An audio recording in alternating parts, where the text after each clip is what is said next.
වස්සාන ධර්ම දේශනා භික්ෂුන් වහන්සේලාට බුදුරජාණන් වහන්සේ තහනම් කරනවා දෙතිස් කතා, රාජ කතා, චෝර කතා ආදිය තහනම් කරනවා. භික්ෂුන් වහන්සේලාට සුදුසු කතා බුදුරජාණන් වහන්සේ අනුමත කරලා තියෙනවා. ඒ මොනවද? අප්පිච්ච කතා, සන්තුට්ටි කතා, පවිවේක කතා, අසංසග්ග කතා, වීර්යාරම්භ කතා, සීල කතා, සමාධි කතා, ප්‍රඥා කතා, විමුක්ති කතා, විමුක්ති ඥාන දර්ශන කතා කියලා කතා 10ක් තියෙනවා. පින්වතුනි, භික්ෂූන් විසින් කළ යුතු කතා. එතකොට භික්ෂූන්ට දේශනා කළාට ගිහි පැවිදි අපි දෙකොල්ලම මේ නුසුදුසු අනවශ්‍ය පෞසිදු වෙන කතා නොකර තමාගේ ආධ්‍යාත්මීය දියුණු වෙන කතාවක නිරත වෙන්න කියන එකයි මේ බුදුරජාණන් වහන්සේ උපදෙස් දෙන්නේ. අප්පිච්ච කතා, අල්පේච්ච බව. අපි හැම වෙලාවෙම මේ පසින්දුරන්ගෙන් පංචේන්ද්‍රයන්ගෙන් පංචකාම වස්තුන් ග්‍රහණය කරගන්නකොට තණ්හාවෙන් මුසපත් වන මුලාවන ස්වභාවයක් තියෙනවා. ඒ නිසා අපි උත්සාහ කරන්න ඕන අල්පේච්ඡ භවෙන් යුක්තව ආසා අපේක්ෂා අඩු කරගෙන කටයුතු කරන්න. එහෙනම් අපි කතාවල නිරත වෙන්න ඕන ආසා අපේක්ෂා වැඩි කරගන්නා කතාවක නෙවෙයි, ආසා අපේක්ෂා අඩු කරගන්නා කතාවක නිරත වෙන්න ඕන. සන්තුට්ටි කතා කියන්නේ සතුට උපදවන කතා. මෙතන සතුට උපදවනවා කියලා කියන්නේ සන්තුට්ටිය කියන්නේ සන්තෘප්තියයි. තෘප්තිමත් වී සතුට වීමයි. තෘප්තිමත් වී සතුට වෙනවා කියන්නේ ලද දෙයින් සතුට වීමයි. එහෙනම් ලද දෙයින් සතුට වීමේ කතාවක එන්න ඕන. එහෙම නැතුව ආසා අපේක්ෂා පසුපස හඹා යන ස්වභාවය ඇති කරගන්න නැතුව බහුභාණ්ඩික නොවි ලද දෙයින් තුටු වීම පිළිබඳව කතාවක නිරත වෙන්න ඕන, හිතන්න ඕන. ඊළඟට තියෙනවා පවිවේක කතා. පින්වතුනි, අපි කාර්ය බහුල අවිවේකී ජීවිතයක් ගත කළොත් අපට නිර්වාණය පසක් කරගන්න බෑ. ඒ නිසා නිවන පසක් කරගන්න අපට තියෙන්න ඕන කාය විවේකය, චිත්ත විවේකය, උපදි විවේකය කියන විවේක. නිතරම කය වෙහෙසනා නම් විවේකයක් නැත්තම්, නිතරම මනස වෙහෙසනවා නම් මනසේ විවේකයක් නැත්තම් විමුක්තිය ගැන හිතන්න අපට වෙලාවක් නැහැ. ඒ නිසා විවේකය පිළිබඳව කතා, අසංසග්ග කතා. අසංසග්ග කියන්නේ පින්නතුනි ලෝකයට නොඇලීම. සංසග්ග කියන්නේ නුසුදුසු අය ඇසුරු කිරීම. අසංසග්ග කියන්නේ ඇසුරට නුසුදුසු අය ඇසුරු නොකිරීම. දැන් මේක තියෙනවා දස්සන සංසග්ග, සවන සංසග්ග. දස්සන සංසග්ග කියලා කියන්නේ තමන් ප්‍රිය කරන කැමති කෙනා දකින්න තියෙන ආශාව. ඒකෙන් සතුටු වෙනවා. සවන සංසග්ග කියන්නේ තමා ප්‍රිය කරන කෙනා ගැන කතා කරන්න, ඔහු සමග කතා කරන්න, ඔහු ගැන කතා කරන්න කැමැත්තක් දක්වනවා. එයින් සතුටු වෙනවා. මේක සංසර්ගයයි. ඊට පස්සේ තමයි කාය සංසර්ගයට යන්නේ. ඒ නිසා මේ අසංසග්ගය තමයි අවශ්‍ය වෙන්නේ. සංසග්ගයෙන් වෙන් වෙලා අසංසග්ග කතාවේ නිරත වෙන්න ඕන. දිනපතා නවතම ධර්ම දේශනා ශ්‍රවණය කිරීමට වස්සාන ධර්ම දේශනා අපගේ YouTube නාලිකාව දැන්ම subscribe කරන්න. බෙල් අයිකනය ක්ලික් කරන්න. වස්සාන ධර්මදේශනා YouTube නාලිකාව ඔස්සේ ප්‍රචාරය වන මෙම සුමధుර ධර්මානුශාසනාව වෙනුවෙන් පින්බර දායකත්වයෙන් කටයුතු කළේ ඕමාන්හි සේවයේ නියුතු IMS හේමමාලි මහත්මියයි. එතුමියගේ ප්‍රධාන අරමුණ වන්නේ නොවැම්බර් මාස 9 වන දින සිය 3 වන උපන්දිනය සමරන නුහාන් තීක්ෂණ ආනන්ද සිංගිති පුතුට උපන්දිනය වෙනුවෙන් නිදුක් නිරෝගී සුවය සහ ආශිර්වාද ප්‍රාර්ථනා කරමින් වස්සාන ධර්මදේශනා YouTube නාලිකාව ඔස්සේ ධර්ම දානමය පින්කමක් සිදු කිරීමයි. අද දේශකයාණන් වහන්සේ අතිපූජනීය මාලිම්බඩ පඤ්ඤාසාර ස්වාමීන් වහන්සේ. අවසරයි අපේ හාමුදුරුවනේ.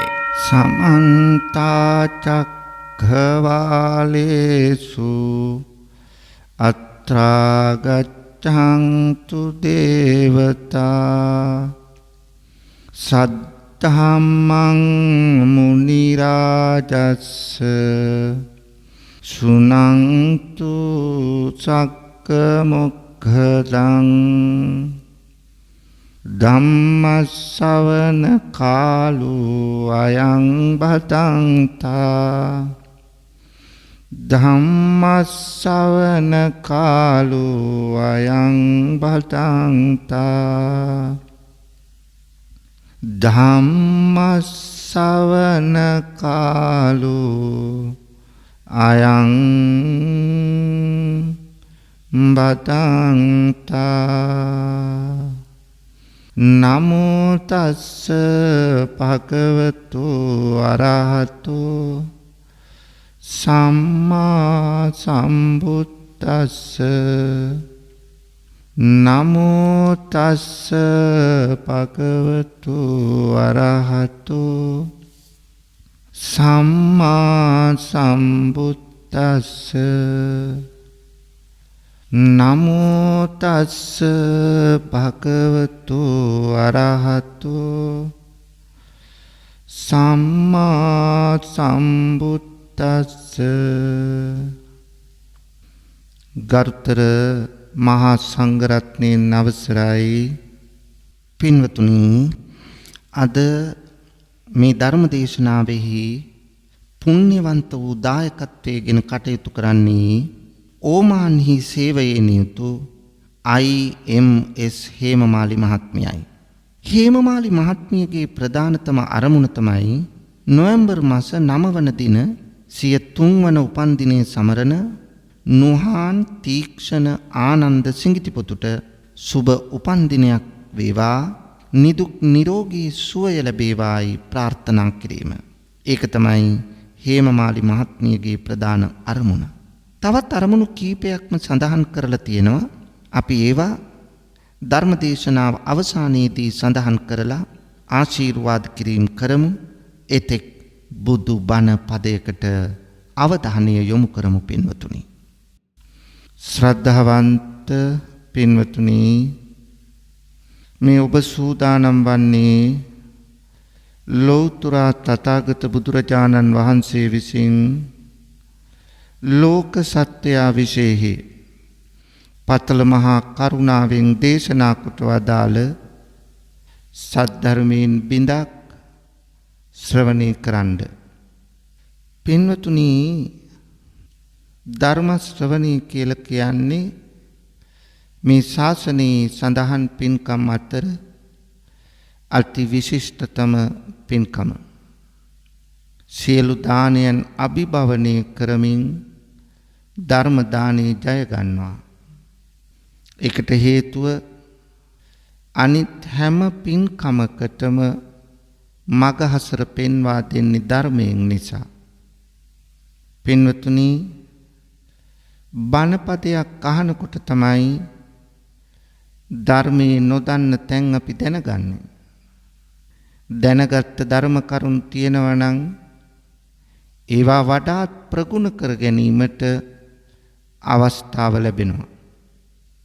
සිතට බලපාන දුක් දුම්නස් තියෙනවා නම්, හිතේ ඇතිවන නොසන්සුන්කම් අසහනකාරී පසුබිමක් තියෙනවා නම් ඒවා දුරු කරගෙන හිතට සහනය සංසිඳීම සතුට ලැබෙන්නේ බණ අහන කොටයි පින්වතුනි. යම් සැකතැනක් තියෙනවා නම් ඒ සැක ස්ථාන දුරු කරගෙන නිවැරදි දැක්මකින් ඉදිරියට යන්න පුළුවන් වෙන්නෙත් බණ අහන කොටයි. වැරදි දැක්මක්, වැරදි දෘෂ්ටියක්, මිත්‍යා දෘෂ්ටියක් කෙනෙකු තුල තියෙනවා නම් ඒ මිත්‍යා දෘෂ්ටියෙන් අත්මිදලා සම්‍යක් දෘෂ්ටියට පැමිණීමේ වාග්ය ලැබෙනවා ධර්ම ශ්‍රවණයෙන්. මෙලොව ජීවිතය තුල පවත්නා වැරදි අඩුපාඩුකම්, දුර්වලකම් මගහරවාගෙන අපට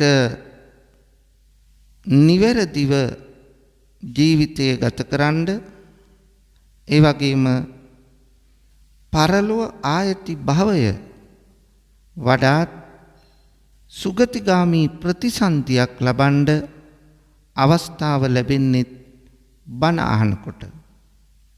මේ සියල්ලටම වඩා පින්වතුනි, ධර්ම ශ්‍රවණය නිසා අපට හැකි වෙනවා මේ අනවරාග්ද සංසාරයේ සැරිසරන අපට ඉන් අත්මිදිලා සදා සැනසුම වන නිර්වාණය සාක්ෂාත් කරගන්න. මේ ලෝකෙ කිසිවෙකුට බණපදයක් අහන්න නැතුව නිවන් දකින්න බෑ. අඩුම ගණනේ භාවනා කමටහනක් වශයෙන්වත් බණපදයක් ශ්‍රවණය කිරීම අත්‍යවශ්‍යයි පින්වතුනි. එහෙනම් ධර්ම ශ්‍රවණය කෙතරම් ආනිසංස ගෙන දෙන මහා පුණ්‍ය කර්මයක්ද කියන එක ඔබට වැටහෙන්න ඕන. ඔබ බණ අහන්න වාඩි වුණාම ඔබ හිතන්න ඕන පින්වතුනි මා තුල පවත්නා පංච නීවරණ ධර්ම දුරු වේවා. මා තුල සත්ත බොජ්ජංග ධර්ම වැඩේවා. මේ ධර්ම දේශනාව අවසන් වන විට මට මාර්ගඵල අවබෝධය ලැබේවා කියන ප්‍රාර්ථනාවෙන් තමයි ධර්මය ශ්‍රවණය කළ යුතු වන්නේ. පින්වතුනි, අද දේශනාවෙන් විස්තර වන්නේ අංගුත්තර නිකායේ 9 වන නිපාතයට අයත් මේඝිය සූත්‍රය තුලින් දහම් කරුණු කීපයක්. මේඝිය කියලා කියන්නේ පින්වතුනි බුදුරජාණන් වහන්සේ ළඟ පැවිදි උපසම්පදාව ලැබූ ස්වාමීන් වහන්සේ නමක්. උන්වහන්සේ විශේෂයි. ඒකට හේතුව ආනන්ද හාමුදුරුවෝ අග්‍ර උපස්ථායක තනතුරට පත්වෙන්න කලින් බුදුරජාණන් වහන්සේට වෙනත් ස්වාමීන් වහන්සේලා භික්ෂූන් වහන්සේලා අප උපස්ථාන කළා. අන්න ඒ අය අතර සිටි කෙනෙක් තමයි මේඝිය හාමුදුරුවෝ. මේ කාලේ බුදුරජාණන් වහන්සේ වැඩ සිටියේ වාලිකා කියන නගරේ. මේ නගරයට මේ නම හැදුනේ වාලිකා කියලා විශාල පර්වතයක් තිබුණා. මේ පර්වතය නිසා තමයි ඒ ප්‍රදේශයට වාලිකා කියන නම හැදුනේ. මේ පර්වතය තමයි භාග්‍යවතුන් වහන්සේ වැඩ සිටියේ. ඉතින් බුදුරජාණන් වහන්සේට කල යුතු අප උපස්ථාන කලට වේලාවට සිද්ධ කරමින් උණු පැන් සිසිල් පැන් සපයමින් දානීය පිළිබඳව සැලකිලිමත් වෙමින් උන්වහන්සේ වැඩ ඉන්න ස්ථානය පිරිසිදු කරමින් කල යුතු අප උපකාර කරමින් තමයි මේ ගිහ ස්වාමීන් වහන්සේත් ඒ සමීපයේ හිටියේ.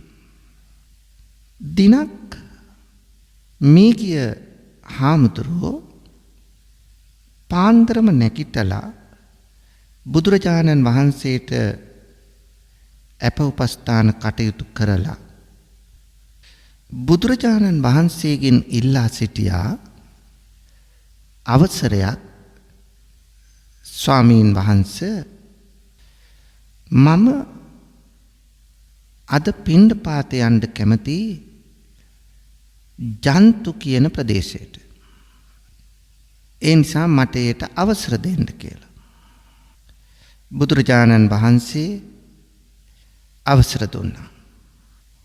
මේඝිය ස්වාමීන් වහන්සේ ඒ අනුව මේ ජන්තු කියන ගමට වැඩම කරලා පිණ්ඩපාතේ ලබාගෙන ඊළඟට ඒ පිණ්ඩපාතයත් අරගෙනම වැඩියා කිනිකාලා කියන ගංගාව අසබඩට. කිනිකාලා ගං ඉවුරට ගිහිල්ලා ගඟ පැත්තට ටිකක් බැහැලා අර පිණ්ඩපාති පාත්‍රය දෙපට සිවුර නමලා ගං ඉවුරේ තියලා ඒ මත පාත්‍රය තබලා ගං ඉවුරෙන් ගඟ පැත්තට ටිකක් බැහැලා උන්වහන්සේ මූණකට හොදගත්තා. මූණකට හොදගෙන නැවත ඇවිල්ලා ඒ සංගල සිවුර නම ආසනීය සකස් කරගත් ඒ ආසනීයම වාඩි වෙලා දානි පාත්‍රය අරගෙන ප්‍රත්‍යවේක්ෂා කරලා දානිය වැළඳුවා. නැවතත් ගඟට ගිහිල්ලා මේ පාත්‍රය සෝදලා පිරිසිදු කරගෙන පිහිදාලා තැන්පත් කරලා දෙපට සිවුර නමලා නැවතත් වම්මුරෙන් දාගෙන පාත්‍රයත් එල්ලගෙන උන්වහන්සේ ගම් ඉවුරේ සක්මන් කර කර ඉන්නවා. මෙහිම සක්මන් කරනකොට ඊටාම මනරම් සිත් අලවන අලංකාර අඹ වනයක් දකිනවා ඒ අසල. ඒ දැකලා කල්පනා කරනවා මෙතන හරිම හුදකලා තැනක්, රමණීය තැනක්, සිත් අලවන තැනක්, නිස්කලංක තැනක්. මට භාවනා කරන්න ඊටාම සුදුසු තැනක් තමයි මෙතන. මං වගේ ගිහිගේ කලකිරිලා ඊටාම ශ්‍රද්ධාවෙන් පැවිදි වෙච්ච කෙනෙකුට නිවන් මඟ පසක් කරගන්න භාවනා කරන්න ඊට සුදුසු තැනක් මෙතන. ඒ නිසා බුදුරජාණන් වහන්සේ මුණ ගැහිලා උන්වහන්සේගෙන් ඒ සඳහා අවසර ලබාගෙන භාවනා කරන්න මම එන්න ඕන මේ අඹවණේට. ඇවිල්ලා කොහොම හරි අදිෂ්ඨානයෙන් වීරියෙන් භාවනා කරලා නිර්වාණය සාක්ෂාත් කරගන්න ඕන. මේ විදියට උන්වහන්සේ හිතලා දහවල් කාලේ බුදුරජාණන් වහන්සේ මුණ ගැහෙන්න ගියා. ගිහිල්ලා බුදුරජාණන් වහන්සේට ඉමහත් ගෞරවයෙන් වැඳ නමස්කාර කරලා එකත් පස්ව වාඩි වෙලා බුදුරජාණන් වහන්සේගෙන් අවසර ඉල්ලනවා. ස්වාමීනි, අද උදෑසන මම පිණ්ඩපාතේ ගියේ ජන්තු ප්‍රදේශයට. ඒ පිණ්ඩපාතය ලබාගෙන මම ගියා ස්වාමීනි කිනිකාලා කියන ගඟ අසබඩට ගම් ඉවුරට. එහිදි තමයි දානිය වැළඳුවේ. ස්වාමීනි, මම ගම් ඉවුරේ සක්මන් කරමින් සිටියදී ඊටාම අලංකාර මනස්කාන්ත වූ අඹ වනයක් දැක්කා. ස්වාමීනි, භාවනා කරන්න මට සුදුසුම තැන තමයි එතන කියලායි මා හිතන්නේ. මං වගේ කෙනෙකුට ඊටාම සුදුසු භාවනා කටයුතු සිදු කරගන්න එතන හොඳයි ස්වාමීනි. ස්වාමීනි, මම අවසර ප්‍රාර්ථනා කරනවා ඒ සඳහා එහි යන්න. ඒ වෙලාවේ බුදුරජාණන් වහන්සේ ප්‍රකාශ කළේ තවම ඔබට ඒට සුදුසු කාලය ඇවිල්ලා නැහැ. ඒ නිසා මදක් ඉවසන්න. තවත් භික්ෂුවක් පැමිණුණාට පස්සේ ඒ සඳහා ගමන් කරන්න පුළුවන්. එහෙත් මේ ගිය ස්වාමීන් වහන්සේ නැවත වරක් බුදුරජාණන් වහන්සේගෙන් ඉල්ලා සිටිනවා. අනේ ස්වාමීනි, භාග්‍යවතුන් වහන්සේ, ඔබ වහන්සේ නම් නිවිච්ච කෙනෙක්, නික්ලේශී උතුමෙක්. ඔබ වහන්සේට දැන් කිසිදු ගැටලුවක් නැහැ. ස්වාමීනි, මමත් කැමතියි කොහොම හරි භාවනා කරලා ඒ නික්ලේශී தත්ත්වය උරුම කරගන්න. ඒ නිසා මට එයට අවසර දෙන්න ස්වාමීනි. දෙවනි වරත් ඉල්ලා සිටියා. බුදුරජාණන් වහන්සේ දෙවනි වරත් ඒ ඉල්ලීම ප්‍රතික්ෂේප කළා. ඉවසන්න. තාම ඒට සුදුසු කාලය ආවේ නැහැ. නමුත් මේ හාමුදුරුවෝ තුන්වෙනි වරටත් ආයිත් බුදුරජාණන් වහන්සේගෙන් ඉල්ලීමක් කළා. අනේ ස්වාමීනි, මම කැමති ඒ අඹවණේට ගිහිල්ලා භාවනා කරන්න. මම බොහොම ශ්‍රද්ධාවෙන් පැවිදි වෙච්ච කෙනෙක්. මං කොහොම හරි විමුක්තිය ලබා ගන්න ඕන. නික්ලේශී බව ඇති කර ගන්න ඕන. ඒ නිසා මට එහි යන්න අවසර දෙන්න කියලා බලවත් ලෙස ඉල්ලීම් කළා. උන්වහන්සේගේ මේ බලවත් ඉල්ලීම නිසා බුදුරජාණන් වහන්සේ අවසර දුන්නා. පස්සේ මේ ගිය හිමියන් බුදුරජාණන් වහන්සේගේ පාද නමස්කාර කරලා ඒ කිනිකාලා ප්‍රදේශයේ අඹ වනයේට වැඩම කළා. ගිහිල්ලා ඊටම ලස්සන ස්ථානයක් අඹ ගහක් යට තෝරගෙන සංගල සිවුර 4ට නමලා බිම ඉලලා එහි ඉඳගත්තා. මම මෙතෙන් පටන් භාවනා කරනවා. මම ධෛර්යයෙන් උත්සාහයෙන් භාවනා කළා කොහොම හරි කෙලෙස් නැසනවා. මෙන්න මේ හැඟීම ඇති කරගත්තා. ඇති කරගෙන වාඩි වෙලා භාවනා කරන්න පටන් ගත්තා. උන්වහන්සේ මෙතෙන්ට ආවේ භාවනා වඩලා රහත් වෙන්න. ඒ වුණාට උන්වහන්සේ S2 පියාගත්තා පමණයි, සිත එකඟ කරන්න උත්සාහ කළා පමණයි. ඒ මොහොතේ ඉඳලාම හිතට එන්න පටන් ගත්තේ අකුසල සහගත සිතුවිලි.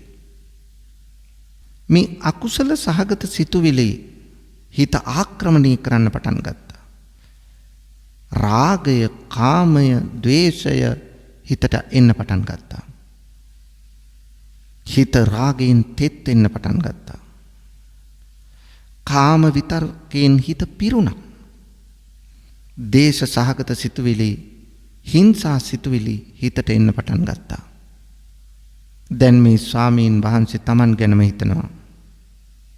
මම මේ වනාන්තරයට ආවේ හිත දියුණු කරගන්න, හිත වඩන්න, නික්ලේශී බව ඇති කරගන්න, කෙලෙස් නසන්න. එහෙත් මම හිතුව දේ නෙමෙයි උනේ. මේ කෙලෙස් මායя මට බලපෑම් කරනවා. දැන් මෙහෙම තියාගෙන මං කොහොමද කුසල සිතුවිලි ගන්න හිතට? භාවනා කරන්නේ කොහොමද? හිතේ සමාධියක් ඇති කරගන්නේ කොහොමද?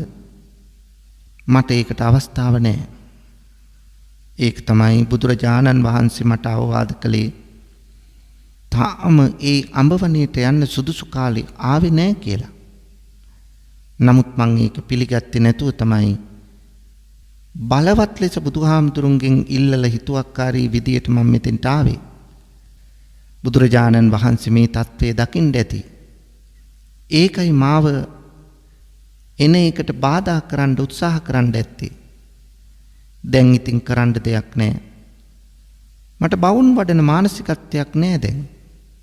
ඒ නිසා නැවතත් බුදුරජාණන් වහන්සේ මුණ ගැහින්න ගිහිල්ලා උන්වහන්සේගෙන් අවවාද අනුශාසනා ප්‍රාර්ථනා කරන්න ඕන කියලා හිතලා ඒ ස්ථානයේ නැගී සිටමින් නැවතත් බුදුරජාණන් වහන්සේ බැහැ දකින්න වාලිකා කියන ප්‍රදේශයටම නැත්තම් බුදුහාමුදුරුවෝ වැඩ ඉන්න ස්ථානෙටම ගියා.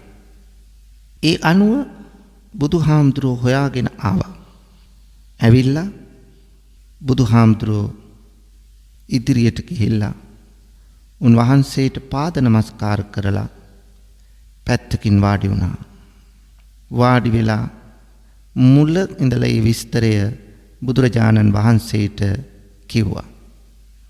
ස්වාමීනි භාග්‍යවතුන් වහන්සේ, ඔබ වහන්සේගෙන් මං අවසර අරගෙන වැඩියට මොකද මගේ හිත වැඩුණේ නෑ ස්වාමීනි. මම භාවනා කරන්න S2 පියාගත්ත ගමන්ම මගේ හිතට එන්න පටන් ගත්තෙම රාග සිතුවිලි, ද්වේෂ සිතුවිලි, මෝහ සිතුවිලි. අනේ ස්වාමීනි, මම ශ්‍රද්ධාවෙන් පැවිදි වෙච්ච, මහානකමට ඇලුම් කරන, නික්ලේශී බව ඇති කරගන්න කැමති භික්ෂුවක්.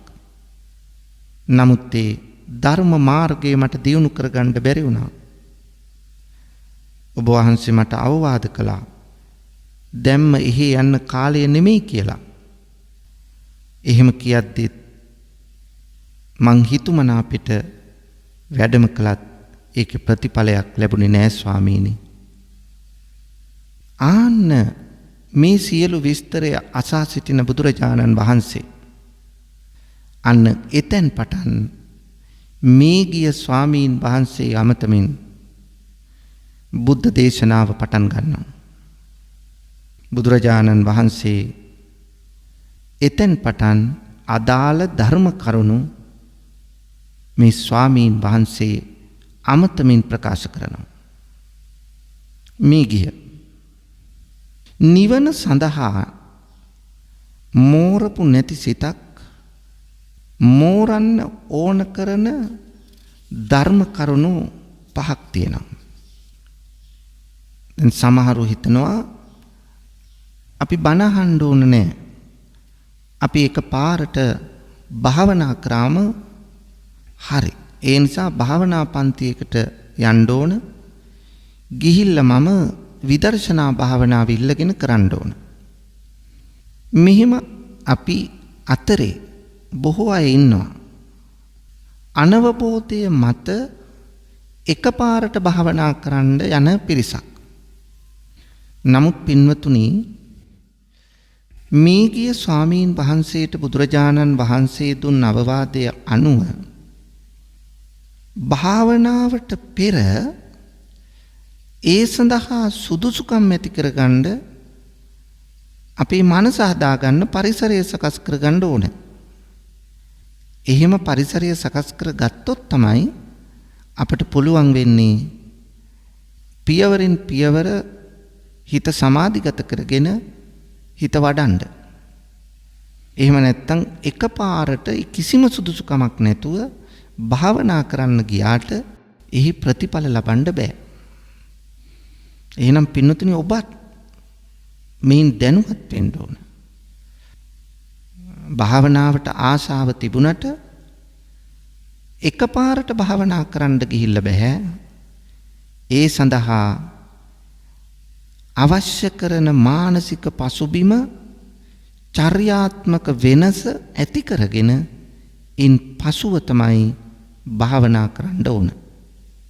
අන්නේ බුදුරජාණන් වහන්සේ දේශනා කළ කරුණු අතර පින්නතුනි ප්‍රධාන කරුණු 5ක් තියෙනවා.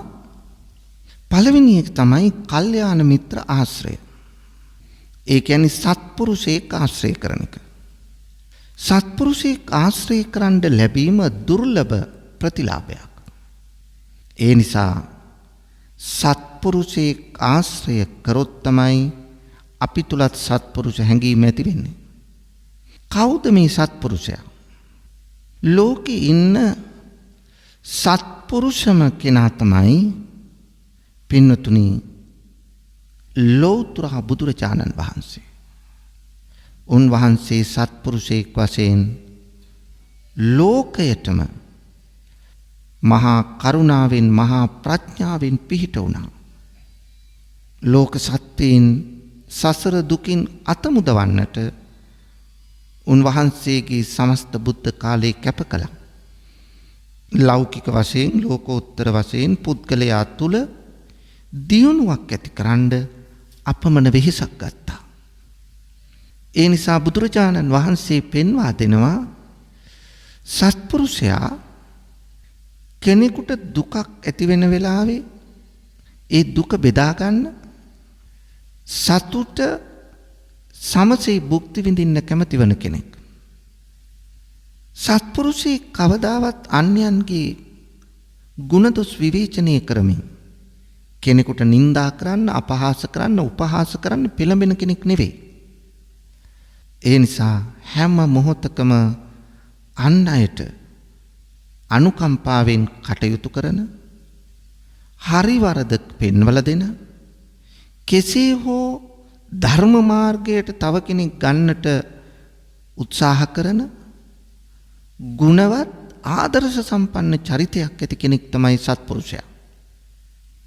ඒ නිසා මෙවන් සත්පුරුෂයෙක් ආශ්‍රය කරන්න ඕන, කල්යාණ මිත්‍රයෙක් ආශ්‍රය කරන්න ඕන. අපි තුලත් ඒ ගුණ ඇති වෙන්න. එතකොට තමයි අපි තුල මේ චර්යාත්මක වෙනස ඇති වෙන්නේ. ඒ නිසා පින්නතුනි, අපි උත්සාහ කරන්න ඕන අපි තුල මේ වෙනස ගොඩනගා ගන්නට නම් ඊට සරිලන ආකාරයේ උසස් කෙනෙක් ඇසුරට ගන්න. අසේවනාච බාලානම් පණ්ඩිතානංච සේවනා. පණ්ඩිතෙක්, නුවණැතියෙක්, සත්පුරුෂයෙක්, කල්යාණ මිත්‍රයෙක් ආශ්‍රය කරන්න කියලා කියන්නේ ඒකයි. ඒ තුල තමයි අපේ ජීවිතය ගොඩනගන්නේ. අපේ ජීවිතය ඉදිරියට යන්නේ. අපි තුල සැබෑ ආධ්‍යාත්මික වෙනසක් ඇති වෙන්නේ. අපි හිතන්න පටන් ගන්න සත්පුරුෂයෙකුගේ ආශ්‍රය නිසායි. ඒ නිසා කල්යාණ මිත්‍රයෙක් සත්පුරුෂයෙක් ආශ්‍රය කිරීම අත්‍යවශ්‍ය කාරණයක්. දෙවැන්න භාවනාවට పూర్ව සූදානමක් ලෙස අපි සිල්වත් වෙන්න ඕන. සීලෙන් තොරව කිසිවෙකුට නිර්වාණය සාක්ෂාත් කරන්න බෑ. එහෙනම් සිල්වත් භාවය ඇති වෙන්න ඕන. සීලය තමයි සමාධියට පදනම. සමාධිය තමයි ප්‍රඥාවට පදනම. ඒ නිසා අපි සීලවන්ත භාවය ඇති කරගත යුතුයි. මේකී ස්වාමීන් වහන්සේ අමතා සමස්ත සිව් පිරිසටමයි මේ උපදේශය දෙන්නේ. සිල්වත් වෙනකොට ප්‍රාතිමෝක්ෂ සංවර සීලෙන් යුක්ත වෙන්න ඕන. නිර්වාණය අරමුණු කරගෙන සිල් රකින්න. ගිහි පින්වතුන් නම් නිති පන්සිල් පොහොය අටසිල් ආරක්ෂා කරන්න. එදිනෙදා පංචශීල ප්‍රතිපත්තියට අනුව ක්‍රියා කිරීමත් මාසෙකට එක්වරක් හෝ පොහොය අෂ්ටාංග සීලේ සමාදන් වීමත් මෙන්න මේ කටයුත්තට අවතීර්ණ වෙන්න ඕන. ඒ වගේම ආචාර ගෝචර සම්පන්න වීම. ඒ කියන්නේ ඇවතුම් පැවතුම් සංවර වෙන්න ඕන. ආචාර ගෝචර සම්පන්න බව කියලා කියන්නේ ඇවතුම් පැවතුම් හැසිරීම රටාව සංවර වෙන්න ඕන. යන ඔබ යන ගමනේදී බිමනේදී කතා බහේදී සංවර භාවය. ඒ වගේම අනුමාත්‍ර වරදී බිය දකිමින් සමාදන් වූ ශික්ෂා පද ගෞරවයෙන් ආරක්ෂා කරන්න ඕන. කුඩා වරද පවා වරදසේ දකින්න ඕන. මෙන්න මේ සීලය මුල් තැනලා කටයුතු කිරීම අවශ්‍යයි භාවනාවට පෙර. මොකද සීලෙන් තොර සමාධියක් නැහැ. සමාධියෙන් තොර ප්‍රඥාවක් නැහැ. කවුරු හරි කියනවා නම් පින්නතුනි සිල් රකින්න ඕනේ භාවනාව විතරයි ඕනේ කියලා ඒ ඔවුන්ගේ අනුවන අඥාන ප්‍රකාශයක්. නොදන්නා කමට කියන දෙයක්. ඒ නිසා සීලෙන් තොරව කාටවත් භාවනා කරන්න බෑ. පින්නතුනි ප්‍රාණඝාත කර කර පුළුවන්ද සිත තුළ කුසල චේතනා වර්ධනය කරගන්න? සිත එකඟ කරන්න බෑ. ඒ නිසා සිතේ සමාධිය ගොඩනගා ගන්න මේ සිල්වත් භාවය කියන එක අත්‍යවශ්‍යයි. එහෙනම් සීලය අනිවාර්යෙන්ම කෙනෙකුට අවශ්‍යම දෙයක්. එහෙනම් පළවෙනි කාරණේ සත්පුරුෂාශ්‍රය, දෙවෙනි කාරණේ සිල්වත් බව. කෙනෙක් භාවනාවට ප්‍රවේශ වෙන්න පෙර අවශ්‍ය වෙනවා පින්වතුනි දස කතාවෙන් යුක්ත වීම. භික්ෂුන් වහන්සේලාට බුදුරජාණන් වහන්සේ තහනම් කරනවා දෙතිස් කතා. රාජ කතා, චෝර කතා ආදිය තහනම් කරනවා. භික්ෂුන් වහන්සේලාට සුදුසු කතා බුදුරජාණන් වහන්සේ අනුමත කරලා තියෙනවා. ඒ මොනවද? අප්පිච්ච කතා, සන්තුට්ටි කතා, පවිවේක කතා, අසංසග්ග කතා, වීර්යාරම්භ කතා, සීල කතා, සමාධි කතා, ප්‍රඥා කතා, විමුක්ති කතා, විමුක්ති ඥාන දර්ශන කතා කියලා කතා 10ක් තියෙනවා. පින්නතුනි භික්ෂූන් විසින් කළ යුතු කතා. එතකොට භික්ෂූන්ට දේශනා කළාට ගිහි පැවිදි අපි දෙකොල්ලම මේ නුසුදුසු අනවශ්‍ය පෞසිදු වෙන කතා නොකර තමාගේ ආධ්‍යාත්මීය දියුණු වෙන කතාවක නිරත වෙන්න කියන එකයි මේ බුදුරජාණන් වහන්සේ උපදෙස් දෙන්නේ. අප්පිච්ච කතා අල්පීච්ච බව. අපි හැම වෙලාවෙම මේ පසින්දුරන්ගෙන් පංචේන්ද්‍රයන්ගෙන් පංචකාම වස්තුන් ග්‍රහණය කරගන්නකොට තණ්හාවෙන් මුසපත් වන මුලාවන ස්වභාවයක් තියෙනවා. ඒ නිසා අපි උත්සාහ කරන්න ඕන අල්පේච්ඡ භවෙන් යුක්තව ආසා අපේක්ෂා අඩු කරගෙන කටයුතු කරන්න. එහෙනම් අපි කතාවල නිරත වෙන්න ඕන ආසා අපේක්ෂා වැඩි කරගන්නා කතාවක නෙවෙයි ආසා අපේක්ෂා අඩු කරගන්නා කතාවක නිරත වෙන්න ඕන. සන්තුට්ටි කතා කියන්නේ සතුට උපදවන කතා. මෙතන සතුට උපදවනවා කියලා කියන්නේ සන්තුට්ටිය කියන්නේ සන්තෘප්තියයි. තෘප්තිමත් වී සතුටු වීමයි. තෘප්තිමත් වී සතුටු වෙනවා කියන්නේ ලද දෙයින් සතුටු වීමයි. එහෙනම් ලද දෙයින් සතුටු වීමේ කතාවක එන්න ඕන. එහෙම නැතුව ආසා අපේක්ෂා පසුපස හඹා යන ස්වභාවය ඇති කරගන්න නැතුව බහුභාණ්ඩික නොවි ලද දෙයින් තුටු වීම පිළිබඳව කතාවක නිරත වෙන්න ඕන හිතන්න ඕන. ඊළඟට තියෙනවා පවිවේක කතා. පින්නතුනි අපි කාර්ය බහුල අවිවේකී ජීවිතයක් ගත කළොත් අපට නිර්වාණය පසක් කරගන්න බෑ. ඒ නිසා නිවන පසක් කරගන්න අපට තියෙන්න ඕන කාය විවේකය, චිත්ත විවේකය, උපදි විවේකය කියන විවේක. නිතරම කය වෙහෙසනා නම් විවේකයක් නැත්තම්, නිතරම මනස වෙහෙසනවා නම් මනසේ විවේකයක් නැත්තම් විමුක්තිය ගැන හිතන්න අපට වෙලාවක් නැහැ. ඒ නිසා විවේකය පිළිබඳව කතා. අසංසග්ග කතා. අසංසග්ග කියන්නේ පින්නතුනි ලෝකයට නොඇලීම. සංසග්ග කියන්නේ නුසුදුසු අය ඇසුරු කිරීම. අසංසග්ග කියන්නේ ඇසුරට නුසුදුසු අය ඇසුරු නොකිරීම. දැන් මේක තියෙනවා දස්සන සංසග්ග, සවන සංසග්ග. දස්සන සංසග්ග කියලා කියන්නේ තමන් ප්‍රිය කරන කැමති කෙනා දකින්න තියෙන ආශාව. ඒකෙන් සතුටු වෙනවා. සවන සංසග්ග කියන්නේ තමා ප්‍රිය කරන කෙනා ගැන කතා කරන්න, ඔහු සමග කතා කරන්න, ඔහු ගැන කතා කරන්න කැමැත්තක් දක්වනවා. එයින් සතුටු වෙනවා. මේක සංසර්ගයයි. ඊට පස්සේ තමයි කාය සංසර්ගයට යන්නේ.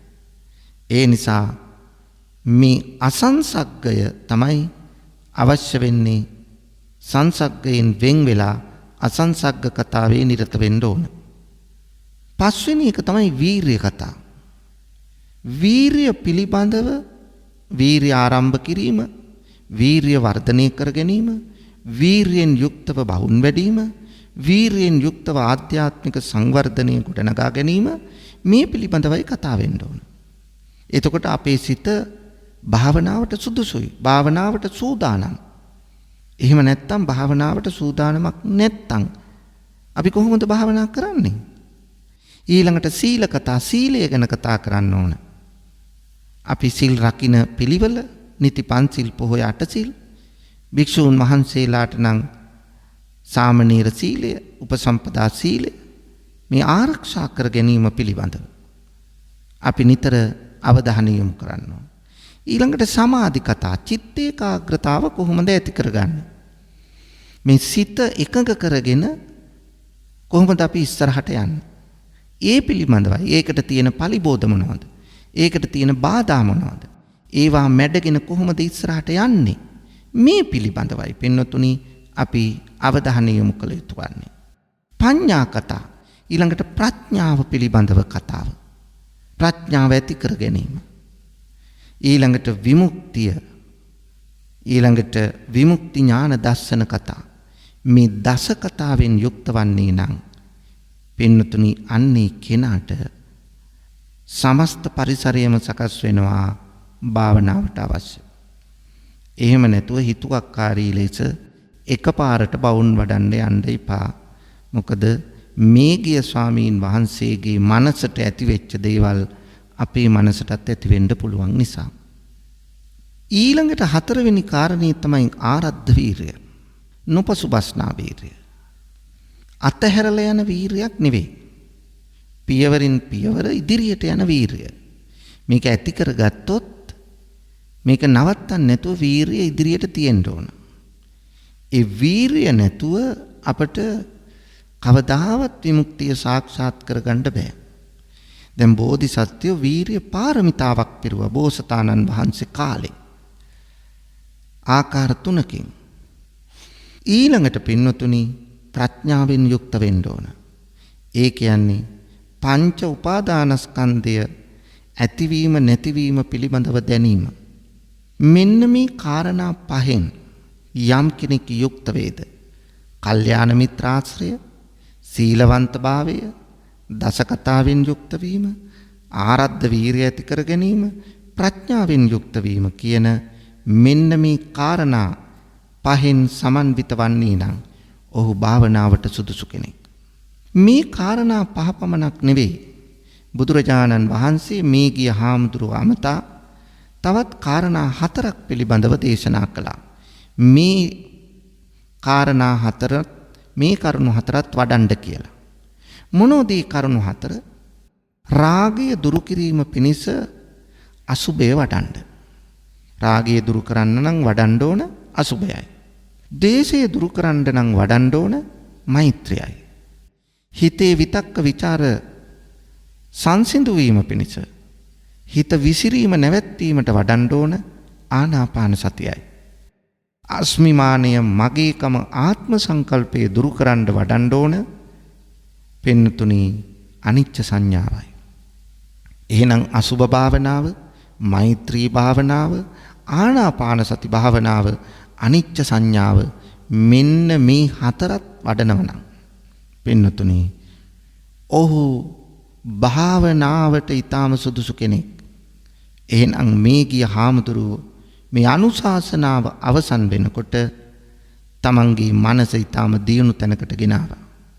උන්වහන්සේට පුළුවන් වුණා බවුන් වඩා නිකලස් බව ඇති කරගන්න. නික්ලේශී උතුමෙකු බවට පත් කරගන්න. సంతానගත සකල ක්ලේශයන් ප්‍රහීන කරන්න. අපි මේ මග ගමන් කරමින් පින්තුනි ඉදිරියට යන්නටයි අදිෂ්ඨාන කරගන්න ඕන. එහෙම අදිෂ්ඨාන කරගත්තොත් තමයි අපට පුළුවන් වෙන්නේ ආධ්‍යාත්මික දියුණුවක්, ආධ්‍යාත්මික සංවර්ධනයක් ගොඩනගා ගන්න. එහෙම නැතුව මේ ආධ්‍යාත්මික සංවර්ධනය ඇති කරගන්න බෑ. එනම් බුදුරජාණන් වහන්සේ පෙන්වා වදාළ මේ ගිය ස්වාමීන් වහන්සේ අරමුණු කරගනිමින් සමස්ත භික්ෂු භික්ෂුණී උපාසක උපාසිකා යන සිව්වණක් පිරිසටම දේශනා කොට වදාළ මේ සූත්‍රය ඇසුරින් අපි තුල පවත්නා ලෝභය, ද්වේෂය, මෝහය, මදමාන, ඊර්ෂ්‍යා යන මේ මානසික තත්වයන් දුරු කරගෙන ආධ්‍යාත්මයේ ගුණවත් බව ඇති කරගෙන වර්ධනය කරගෙන ඒ ඔස්සේ අපේ සිත ඉදිරියට ගේන්න උත්සාහ කළොත් අන්න එතන තමයි පින්වතුනි අපේ ජයග්‍රහණය. අන්න ඒ ජයග්‍රහණය අත්පත් කර ගන්නට අපි කැපවීමක් කරන්න ඕන. කවදාවත් නිකං ඉබේට ආයාසයකින් තොරව උත්සාහයකින් තොරව නිර්වාණය පසක් කරගන්න බෑ. කුසල කියන එක වැඩි යුතු දෙයක්. ඒක උත්සාහයෙන් කළ යුතු දෙයක්. වීරියෙන් කළ යුතු දෙයක්. නොපසුබස්නා බවින් කළ යුතු දෙයක්. අලසකමින් තොරව කළ යුතු දෙයක්. එහෙනම් ඒකට අවශ්‍ය කරන මානසික පසුබිම සකස් කරගෙන තමයි අපි එතෙන්ට යන්න ඕන. එවැනි තත්ත්වයක් ගොඩනගා ගන්නට මේ බණපදය පින්වතුනි ඔබට නිර්වාණය පිණිසම හේතු වේවායි මා ප්‍රාර්ථනා කරනවා. පින්වතුනි අද මේ උතුම් ධර්ම දානමය පුණ්‍ය කර්මයෙහි පින්වත් දායකත්වයෙන් කටයුතු කරන්නේ ඕමාන්හි සේවයේ නියුතු IMS හේමමාලි මහත්මියයි. එතුමියගේ ප්‍රධාන අරමුණ තමයි නොවැම්බර් මාස 9 වන දින සිය 3 වන උපන්දිනය සමරන නුහාන් තීක්ෂණ ආනන්ද සිඟිතිපුතුට උපන්දිනය වෙනුවෙන් නිරෝගී සුවය ආශිර්වාද ප්‍රාර්ථනා කිරීම. සුබ උපන්දිනයක් මේ චූටි පුතාට සුබ උපන්දිනයක්ම වේවා. නිදුක් නිරෝගී බව ලැබේවා. දීර්ඝායුෂ වේවා. දලදා හාමුදුරුන්ගේ පිහිටෙන් ජයශ්‍රී මහා බෝසමිඳුන්ගේ ආශිර්වාදය ලැබිලා වාසනාවන්ත අනාගතයක් නිරෝගිමත් අනාගතයක් වේවායි ප්‍රාර්ථනා කරනවා. තවත් අරමුණු කීපයක් තියෙනවා. නුහාන් තීක්ෂණ පුතුගේ ආදරණීය දෙමාපියන් වන දමිත් නුවන් ආනන්ද මහතාගේත් නොවැම්බර් 27 වන දිනට යෙදෙන උපන්දිනයට හා නිමේෂා හංසනී හේරත් මහත්මියගේ නොවැම්බර් 30 වන දිනට යෙදෙන ජන්මදිනය වෙනුවෙන් එම පින්වත් පවුලේ සියලු දෙනාට නිදුක් නිරෝගී සුවය දීර්ඝායුෂ ප්‍රාර්ථනා කරන්න බලාපොරොත්තු වෙනවා. එමෙන්ම එම පින්වත් දෙපළගේ 30 වන දිනට යෙදෙන විවාහ සංවත්සරය වෙනුවෙන්ද ආශිර්වාද කරනවා. ඉතින් උපන්දින සුබ ප්‍රාර්ථනා එක් කරන අතර ආශිර්වාද කරන අතර විවාහ සංවත්සරය වෙනුවෙන්ද තුනුරුවන්ගේ ආශිර්වාදය දලදා හාමුදුරුන්ගේ පිහිට ලැබේවායි ප්‍රාර්ථනා කරනවා. චමිල නුවන් මහතාගේ නොවැම්බර් 7 වන දිනට යෙදුණු උපන්දිනට ආශිර්වාද ප්‍රාර්ථනා කිරීම IMS හේමමාලි මහත්මියටත් දයාබර සැමියා වන උපුල් කිත්සිරි හේරත් මහතාටත් සුපුන් සංදීප හේරත් පුතු ඇතුළු පවුලේ සියලු දෙනාටම නිදුක් නිරෝගී බව ලැබේවා දීර්ඝායුෂ වේවායි ප්‍රාර්ථනා කරනවා. සරත් ආනන්ද පියාණන්ට සහ කුසුම් රූපසිරි මෑණියන්ට ආශිර්වාද කිරීම බලාපොරොත්තු වෙනවා. හේමමාලි මහත්මියගේ හා උපුල් කිත්සිරි මහතාගේ නමින් පරලෝසපත් සියලුම ඥාති හිත මිත්‍රාදීන්ට මේ පින් අත්පත් වේවා. ඒ අය සුඛිත මුදිත වේවා. අමා මහ නිවනින් සැනසේවායි ප්‍රාර්ථනා කරනවා. දේශකයාණන් වහන්සේ ඇතුළු සියලු මහා සංඝරත්නයට ආශිර්වාද කරන අතර වස්සාන ධර්මදේශනා YouTube නාලිකාවේ ගයන් දුෂ්‍යන්ත මහතා ඇතුළු කාර්ය මණ්ඩලයටත් සෙත් ප්‍රාර්ථනා කරනවා දීර්ඝායුෂ ලැබේවායි ප්‍රාර්ථනා කරනවා. ඒ නිසා මේ සියලු ප්‍රාර්ථනා ඒ අයුරින් ඉෂ්ට සිද්ධ වේවා. මෙලොව යහපත වේවා. පරලෝ සුගතිය වේවා. අවසන උතුම් අමා මහ නිවනම සාක්ෂාත් වේවායි ප්‍රාර්ථනා කරනවා. වස්සාන ධර්මදේශනා YouTube නාලිකාව ඔස්සේ ඔබ ඒ ශ්‍රවණය කළේ නොවැම්බර් මාස 9 වන දින සිය 3 වන උපන්දිනය සමරන නුහාන් තීක්ෂණ ආනන්ද සිඟිති පුතුට උපන්දිනය වෙනුවෙන් නිදුක් නිරෝගී සුවය සහ ආශිර්වාද ප්‍රාර්ථනා කරමින් වස්සාන ධර්මදේශනා YouTube නාලිකාව ඔස්සේ සිදු කළ ධර්ම දානමය පින්කමයි. ඒ වෙනුවෙන් පින්පර දායකත්වයෙන් කටයුතු කළේ ඔමාන්හි සේවයේ නියුතු IMSA හේමමාලි මහත්මියයි. සිදු කළා වූ ධර්ම දානමය කුසලයේ අනුභවයේ බලයෙන් IMS හේමමාලි මහත්මිය ඇතුළු පවුලේ සියලුම දෙනාට නිදුක් නිරෝගී සුවය උදා වේවායි සාදු සිතින් ප්‍රාර්ථනා කරමු. ධම්මසුව ඔබ සැමට සම්මා සම්බුදු සරණයි. විදේශගතව සිටින ඔබටත් ඔබේ ජන්මදිනය වෙනුවෙන් ඔබෙන් වෙන් වූ නැහිත මිතුරන් වෙනුවෙන් පුණ්‍ය අනුමෝදනා කිරීමටත් සුජීවත්ව සිටින ඔබේ දෙමාපියන්ට ආශිර්වාද කිරීමටත් වස්සාන ධර්මදේශනා YouTube නාලිකාව ඔස්සේ දායකත්ව ධර්මදේශනා ප්‍රචාරය කිරීම සඳහා දැන්ම කතා කරන්න 071 57 57 13 දුරකථන අංකයට 071 57 57 13 දුරකථන අංකයට ධම්මසුව ඔබ සැමට තෙරුවන් සරණයි. 0.71 8යි 57යි 57යි 13 0.71 8යි 57යි 57යි 13 වස්සාන ධර්මදේශනා දිනපතා නවතම ධර්මදේශනා ශ්‍රවණය කිරීමට වස්සාන ධර්මදේශනා අපගේ YouTube නාලිකාව දැන්ම subscribe කරන්න. බෙල් අයිකනය ක්ලික් කරන්න. වස්සාන ධර්මදේශනා